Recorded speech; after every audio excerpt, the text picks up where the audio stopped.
പത്മ ലളിതാ സഹസ്രനാമം അടുത്ത വരികളിലേക്ക് കിടക്കുന്നു.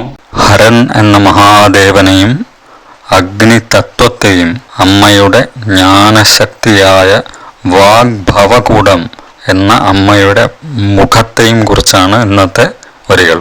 ഹരനേത്രാഗ്നി സന്ദഗ്ധ കാമ സഞ്ജീവനൌഷധി.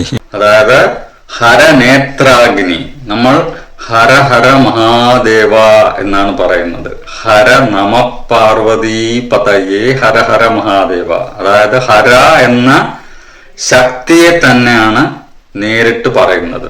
ഹര ഹര എന്നാൽ ഹരനെയും കുറിച്ച് പറയുന്നു. ഹരൻ എന്നാൽ ശക്തി, മഹാദേവന്റെ ശക്തി എന്ന വൈഭവത്തെ കുറിച്ച് തന്നെയാണ് പറയുന്നത്. അപ്പോൾ ഇവിടെ one who destroys since, evil and the world, സകല പാപങ്ങളെയും സകലവിധമായ ദുഷ്ടുകളെയും ഈ ലോകത്തെ തന്നെയും ചുട്ടരിക്കുന്ന ആ ആക്ട് ഓഫ് ശക്തി എന്നാണ്. അതായത് ഹരൻ എന്നാൽ ആക്ട് ഓഫ് ശക്തി. ശക്തി ഇവിടെ ക്രിയാശക്തി അല്ല, ജ്ഞാനശക്തി നേരിട്ടിടപെടുകയാണ്.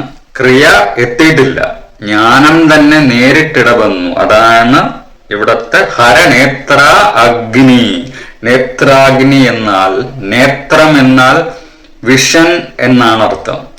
ഇത് നേത്രമല്ല, നയനം. നമുക്കറിയാം, കണ്ണുകൾ. നേത്രം എന്നാൽ വിഷൻ, ഇൻസൈറ്റ്, പെർസെപ്ഷൻ എന്നുള്ള അർത്ഥമാണ്. അപ്പോൾ അഗ്നി തത്വത്തിന്റെ പൊരുള് തന്നെ ടു ലീഡ് എന്നാണ്. അഗ്നി എന്നാൽ മുന്നിൽ നിന്ന് നയിക്കുക, അതായത് ഒരു ട്രാൻസ്ഫോർമേഷൻ ഉണ്ടാക്കുക ഉള്ളിൽ. ആ ട്രാൻസ്ഫോർമേഷൻ എങ്ങനെയാണ് സംഭവിക്കുന്നത്? ഒരു വിഷൻ ഉണ്ടാവും. ആ വിഷൻ ആണ് ട്രാൻസ്ഫോം ആകുന്നത്. അതാണ് ഹരനേത്രാഗ്നി സംദഗ്ധ, പൂർണമായും ചുട്ടരിച്ച് ചാരമാക്കുന്നു കാമനകളെ. കാമങ്ങൾ ഇല്ലാതാക്കുക എന്നുള്ളതല്ല, കാമങ്ങളെ ഇല്ലാതാക്കി കഴിഞ്ഞു. ആര്? ഭഗവാൻ, ഹരൻ. അപ്പോൾ അമ്മ എന്ത് ചെയ്യുന്നു ഇവിടെ? കാമങ്ങളില്ലാതെ ഈ ലോകമില്ല. അപ്പോൾ അമ്മ ഇവിടെ ഇടപെടുന്നു. അതാണ് ആക്ട് ഓഫ് ശക്തി. ഹര എന്ത് ചെയ്യുന്നു? കാമങ്ങളെ അമ്മ സഞ്ജീവനി നൽകി പുനരുജ്ജീവനം നൽകുന്നു, റിവൈവൽ ചെയ്യുന്നു. മുൻപ് പറഞ്ഞതാണ്, അമ്മ കാമങ്ങളെ സാന്ത്വനപ്പെടുത്തി ആശ്വസിപ്പിച്ച് പുനരുജ്ജീവനം നൽകി അത് നമ്മളിലേക്ക് നുകർന്നു നൽകുന്നു. കാരണം കാമങ്ങൾ ഇല്ലെങ്കിൽ ഈ ലോകമില്ല, മനുഷ്യരില്ല. കാമങ്ങൾ ഉണ്ടാകും, ഉണ്ടാകണം, നിലനിൽക്കണം. അപ്പൊ അമ്മ എന്ത് ചെയ്യും? അമ്മ ആ കാമങ്ങളെ തിരിച്ചു കൊണ്ടുവരും. ചുട്ടരിച്ചു കഴിഞ്ഞു. എന്നിട്ട് നമ്മളുടെ ജ്ഞാനത്തിലേക്ക് കാമത്തെ നൽകുന്നു. ക്രിയയിലേക്ക് മാത്രമല്ല, ജ്ഞാനത്തിലേക്ക് നന്നാൽ അതിനൊരു പർപ്പസ് ഉണ്ടാവും. എങ്ങനെ ആ കാമങ്ങളെ ഉപയോഗിക്കണം, അങ്ങനെ ഉപയോഗിക്കുന്ന ആ കാമങ്ങളുടെ സന്തതികളായി നമ്മൾ തീരും. അതാണ് അടുത്ത വരികൾ. ശ്രീമദ്വാഗ് ഭവകൂടേക സ്വരൂപ മുഖപങ്കജ. ശ്രീ എന്നാൽ സന്തതികൾ, ഐശ്വര്യത്തിന്റെ സന്തതികളായ നമ്മൾ, അമ്മയുടെ നമ്മൾ. വാഗ്ഭവകൂടം, വാഗ്ഭവകൂടം എന്നാൽ അമ്മയുടെ ജ്ഞാനശക്തിയായ മുഖം. മുഖം എന്നാൽ ഫേസ് എന്നൊരർത്ഥവുമുണ്ട്, ഫേസിങ് എന്നുള്ളൊരർത്ഥവുമുണ്ട്. കാരണം നമ്മളാണല്ലോ കാണുന്നത്. അമ്മ നമ്മളുടെ ഉള്ളിലുണ്ട് എന്ന് ധരിച്ചാലും ആ അമ്മ നമ്മളിലൂടെ മറ്റൊരാൾ കാണുന്നു, നമ്മളും മറ്റൊരാളിലൂടെ അമ്മയെ കാണുന്നു. അപ്പോ ഫേസ് ആൻഡ് ഫേസിങ് എങ്ങോട്ടാണ്?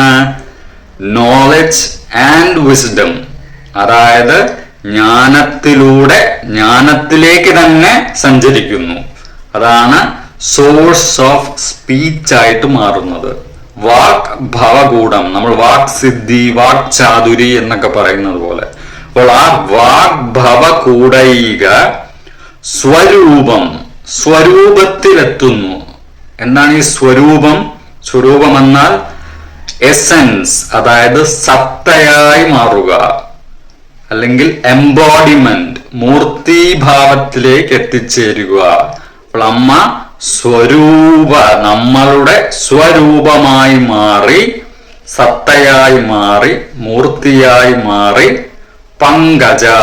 പങ്ക അതായത് നമ്മളുടെ ഉള്ളിലെ ചെളികളിൽ ജനിക്കുന്നു. നമ്മളുടെ ഉള്ളിലുള്ള ചെളിക്കുണ്ടിൽ അമ്മ ജനിച്ച് നമ്മളുടെ കാമങ്ങളിലൂടെ അതിനെ മനസ്സിലാക്കി തന്ന് ജ്ഞാനമായി മാറി പങ്കജ വിടരുന്നു ഉള്ളിൽ. അപ്പോൾ കൃത്യമായിട്ട് പറയുന്ന വാക്കുകളാണിത്.